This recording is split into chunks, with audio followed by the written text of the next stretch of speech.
Banikwara, Bokumbe, Kondi, Materi, Natitengu, Tangieta, ce sont les 6 communes des départements de la Takora et de la Libori sélectionnées pour la phase pilote du projet EJASA, mise en œuvre par la SNV avec l'appui financier de l'ambassade du Royaume des Pays-Bas près le Bénin. À l'issue des 2 années d'implémentation de la phase pilote, le projet EJASA révèle le potentiel du secteur agroalimentaire comme une solution durable à l'insécurité alimentaire et l'emploi des jeunes dans les milieux ruraux au nord Bénin. Le projet EJASA a ciblé les 2 départements à cause de plusieurs faits. Ces 2 départements regorgent les communes rouges en matière de sécurité alimentaire.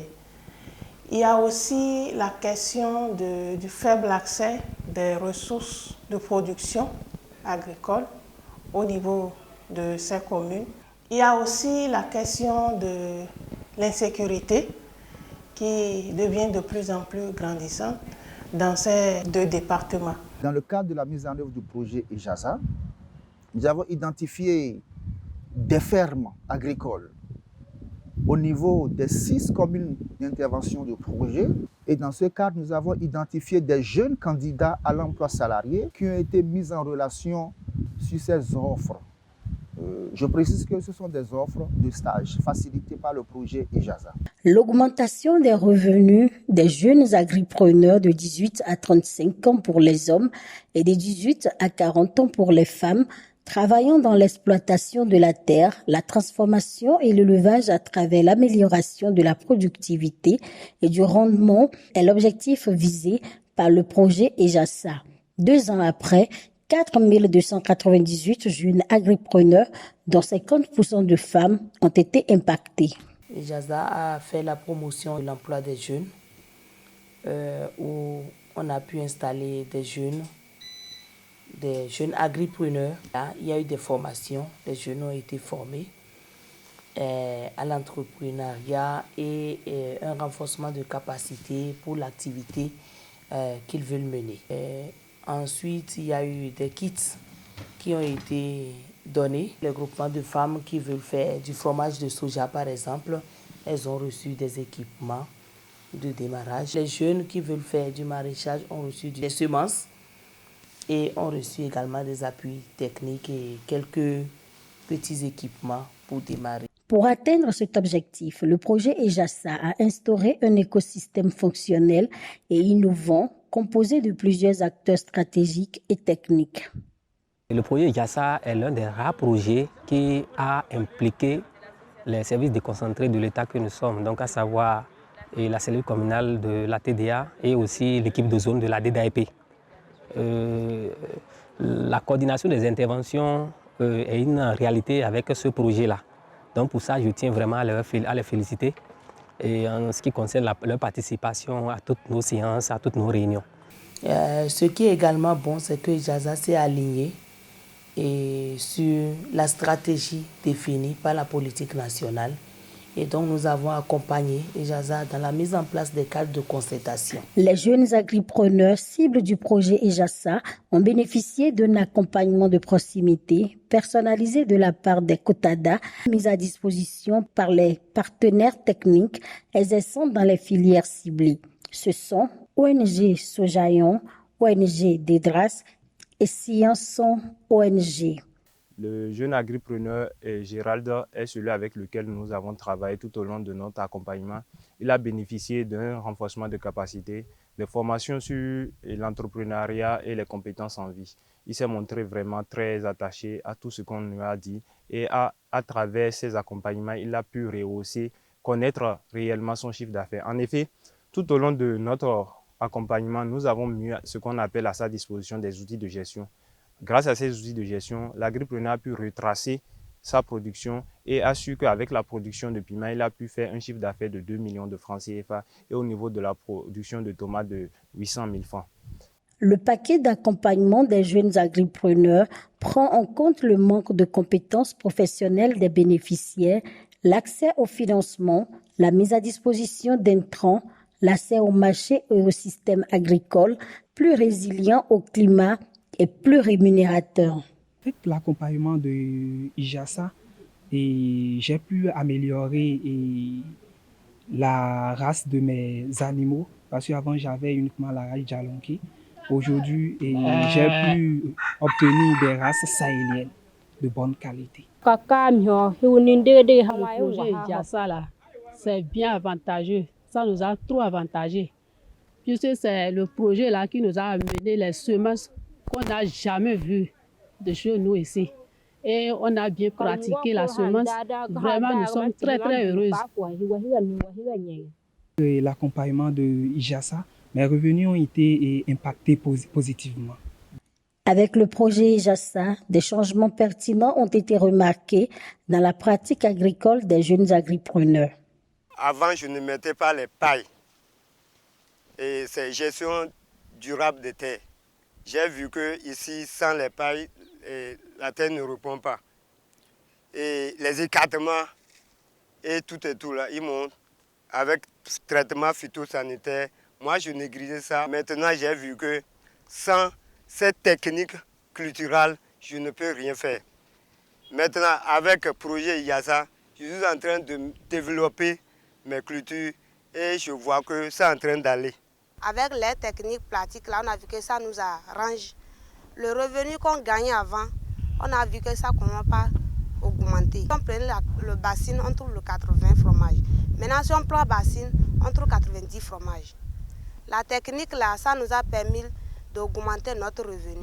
À partir des 160 champions et championnes sélectionnés parmi les agripreneurs, le Conseil d'orientation stratégique du projet IJASA, de concert avec les partenaires stratégiques et techniques de mise en œuvre du projet, ont effectué une visite de terrain dans le but d'évaluer la performance du projet après la phase pilote. Étant à une phase pilote, nous pouvons commencer déjà par nous satisfaire des résultats que nous sommes en train de constater. Parce qu'il ne faut pas occulter que nous sommes dans des communes où les filières sur lesquelles IJASA se positionne ne sont pas des filières qui étaient d'envergure, ne sont pas des filières qui étaient promues. Et il y a environ 1 an et demi, quand on faisait le tour, c'était pratiquement rien du tout. Mais de plus en plus, nous notons l'engouement au niveau, que ce soit des jeunes, des femmes et même de certains hommes qui sont accompagnés par le projet à aller sur ces différentes filières-là. Donc, on peut déjà commencer par se satisfaire du résultat que nous sommes en train d'observer actuellement. Il ressort de l'appréciation des parties prenantes et de l'analyse des experts que le projet IJASA a réellement contribué à améliorer significativement le revenu annuel net moyen des agripreneurs d'environ 160 102 francs CFA, soit 243 € environ. Bénéficiaires directs du projet qu'on appelle des agripreneurs, entendez les entrepreneurs agricoles, ont été visiblement satisfaits de la mise en œuvre de ce projet-là. Nous avons constaté que sur beaucoup d'indicateurs, nous avons eu de très bons résultats. Par exemple, pour l'amélioration des revenus, le projet a prévu une amélioration de 300 €. Mais nous avons constaté que globalement nous sommes à 525 € pour la période et que la contribution du projet IJASA dans ces 525 €, ça fait 243. Nous sommes très proches de la cible de 300 €. Donc le projet a vraiment félicité parce que, comme vous le savez, dans les objectifs du projet, il y a l'amélioration des revenus, il y a la création de l'emploi, il y a le développement des chaînes de valeur. 8 924 personnes ont un accès accru à l'alimentation, soit un taux de performance de 87% du projet IJASA sur la question de la sécurité alimentaire.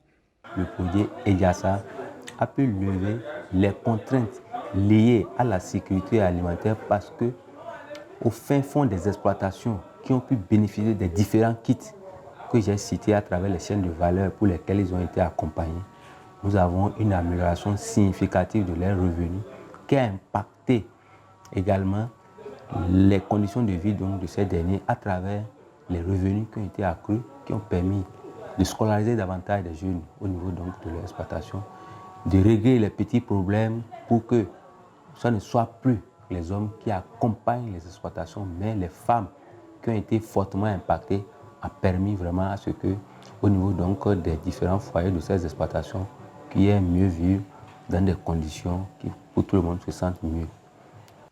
704 jeunes agripreneurs appuyés par le projet EJASA mènent leur activité de façon autonome, preuve qu'ils ont acquis leur autonomie financière. Et la question de l'autonomisation des jeunes aussi faisait partie des objectifs que le projet s'est visé au départ. Les jeunes qui sont accompagnés aujourd'hui sont plus autonomes que sans l'intervention du projet. Donc la question de l'autonomisation aussi des jeunes s'est améliorée avec l'intervention du projet. À partir des indicateurs définis et de l'évaluation du projet EJASA de 2020 à 2022 sur 2 cohortes successives, il ressort que la performance globale du projet EJASA est de 85%. Globalement, c'est que nous sommes satisfaits des résultats que le projet a eu sur le terrain en matière de développement des chaînes de valeur, des filières soja, maraîchage, petits ruminants et volailles. Des clusters sont mis en place sur ces différentes filières-là. Des cadres de concertation sont mis en place. Les jeunes ont été appuyés en équipement et nous avons remarqué quand même que beaucoup d'emplois sont créés par rapport à ces filières-là. Au regard des résultats concluants et qualitatifs enregistrés à l'issue de la phase pilote du projet EJASA, les parties prenantes s'accordent pour une nouvelle phase du projet. Avec l'engagement financier renouvelé de l'ambassade du Royaume des Pays-Bas après le Bénin, 15 communes seront désormais prises en compte dans les 2 départements.